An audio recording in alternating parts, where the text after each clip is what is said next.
Hello, it's me, David, from Peripheral Labs, and welcome to another episode of, what is it, Think Science? Yes.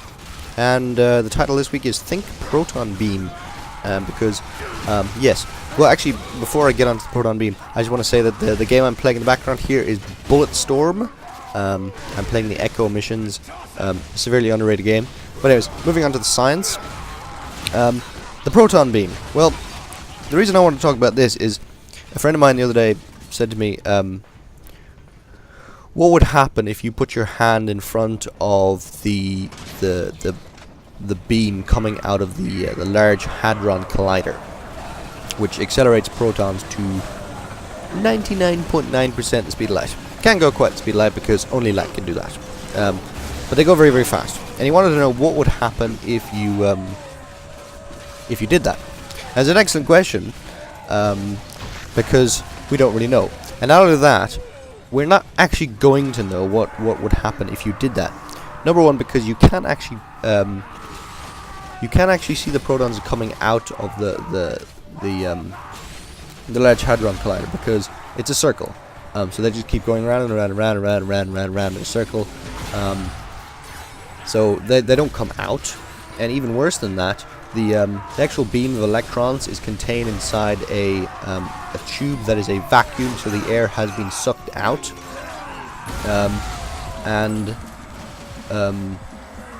Okay, I've lost my train of thought.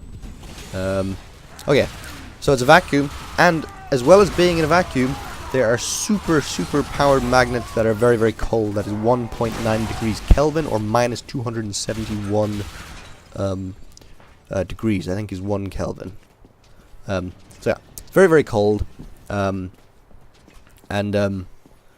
yeah. But if you were theoretically able to get your hand in front of the proton beam, my prediction of what would happen, disregarding the fact that your hand your blood would boil due to the fact that it's in a vacuum.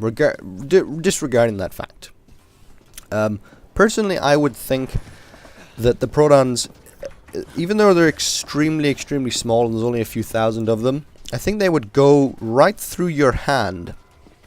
But they wouldn't just go right through, because I think they would collide with the atoms in your hand and cause, if you will, sort of an explosion. A mini explosion in which the protons from the proton beam will hit the protons and the neutrons in your hand, and they will spread and scatter about in every which direction because it's an explosion.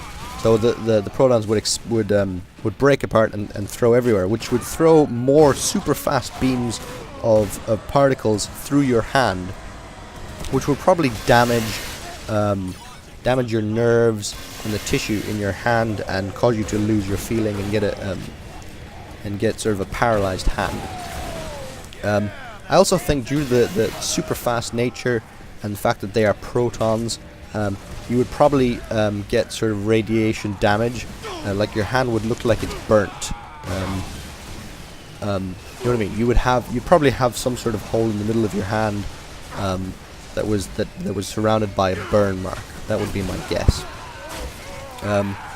And yeah, I think you'd lose feeling in your hand, and you'd probably lose your hand.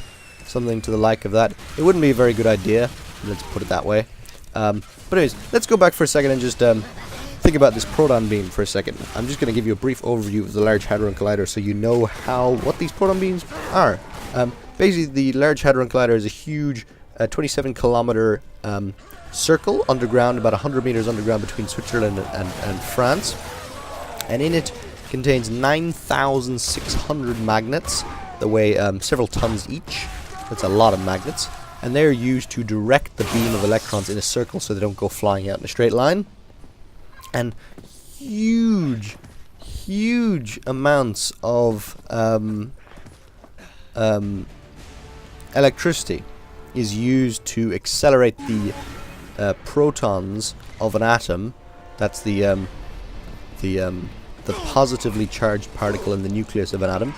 They will be accelerated to 99.9% of the speed of sound. And the speed of sound is, or the speed of light, not speed of sound, sorry, I'm an idiot. The speed of light is at 299,999 kilometers a second. and that is about. It's a little more precise than that. But yeah, the magnets are cooled down with liquid hydrogen or liquid nitrogen, 10,800 tons of the stuff, and then with a further 60 tons of helium, liquid helium, to cool it down, which fires these protons ridiculously fast. So I'd love to know what your guess is about what would happen if you put your hand in front of the beam of the beam of protons coming out of a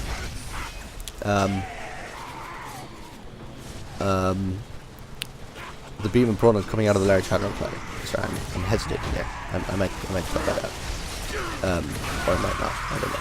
Anyways, moving on to even more news. Apparently, someone was actually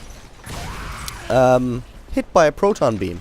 It wasn't going quite as fast as far as I know. It was going extremely fast, but let's see.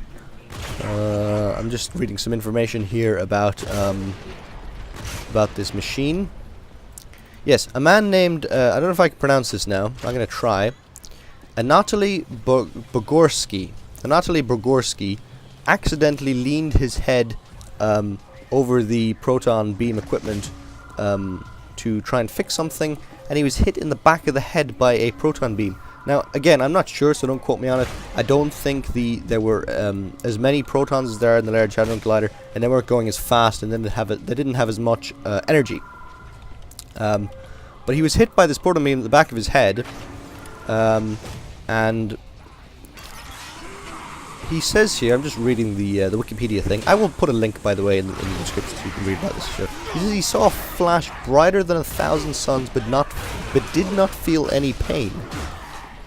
Says after that, his face swelled up beyond recognition, and over the next several days, skin started peeling off, revealing the path the proton beam moved through his head. It says here also that the protons were also going near the speed of light, very fast. I don't think there were many, and they weren't as highly powered. But yeah, you can read it yourself. Apparently, it damaged a whole load of nerves in his head, just like I assumed it would, and the side of his face droops. He's still alive today, surprisingly, but apparently he has some brain damage due to the protons that went through his brain, which, you know, understandable considering you'd want to be hit by a proton beam. So yeah, that's very interesting. I'll admit my prediction was based on readings previously. But it did seem logical to me that that's what would happen if you put your hand in front of a proton beam. So anyways, that's pretty much the end of the video. Please put down suggestions in the comments for future videos, and leave a video response if you want to do that as well. I'd love it if you did that. But otherwise, like the video, subscribe, and thank you for watching.